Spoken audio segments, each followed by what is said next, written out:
તો બીજી તરફ યુએસમાં એક પાકિસ્તાની નાગરિકે હ્યુમન સ્મગલિંગના ચાર્જીસ કબૂલી લીધા છે. આ શખ્સ ડંકી રૂટ દ્વારા લોકોને ગેરકાયદેસર રીતે અમેરિકામાં એન્ટ્રી અપાવતો હતો.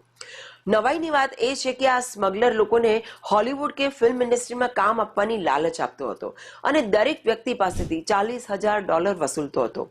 યુએસ ઓથોરિટીઝનું કહેવું છે કે આ એક વેલ ઓર્ગેનાઇઝડ નેટવર્ક હતું જે લોકોની મજબૂરીનો ફાયદો ઉઠાવી રહ્યું હતું. હવે આ શખ્સને ઘણા વર્ષોની જેલ થઈ શકે છે. ઓથોરિટીઝે લોકોને ચેતવણી આપી છે કે આવા ખતરનાક અને ગેરકાયદેસર રસ્તાઓથી બચે. અને એક નજર ઈરાન સંઘર્ષ તરફ. મિડલ ઇસ્ટમાં સ્થિતિ ફરી એકવાર નાજુક બની ગઈ છે. યુએસ પ્રેસિડેન્ટ ડોનાલ્ડ ટ્રમ્પે પ્રોજેક્ટ ફ્રીડમને થોડા સમય માટે પોઝ કરવાનું એલાન કર્યું છે જેથી કોઈ એગ્રીમેન્ટ પર વાત બની શકે.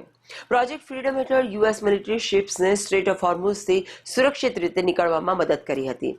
પરંતુ છેલ્લા 24 કલાકમાં યુએસ અને ઈરાને એકબીજા ઉપર હુમલા કર્યા છે. ટ્રમ્પે કડક ચેતવણી આપતા કહ્યું છે કે જો ઈરાને અમેરિકન શિપ્સને ટાર્ગેટ કરી તો તેની ધરતી પરથી એને મિટાવી દેવામાં આવશે. જોકે ઈરાને યુએઈ પર કોઈ ડ્રોન અટેકનો ઇનકાર કર્યો છે, પણ ટેન્શન્સ યથાવત છે. ગ્લોબલ ઓઇલ સપ્લાય માટે આ વોટરવે ખૂબ જ મહત્વનો છે, તેથી સમગ્ર દુનિયાની નજર આના ઉપર ટકેલી છે. તો મિત્રો, આ હતા આજના મુખ્ય સમાચાર. આ અપડેટ્સ પર તમારું શું વિચારવું છે કમેન્ટ્સમાં જરૂરથી લખજો. હું છું તમારી સાથે ગાયત્રી. ફરી મળીશું. ત્યાં સુધી નમસ્તે એન્ડ ટેક કેર.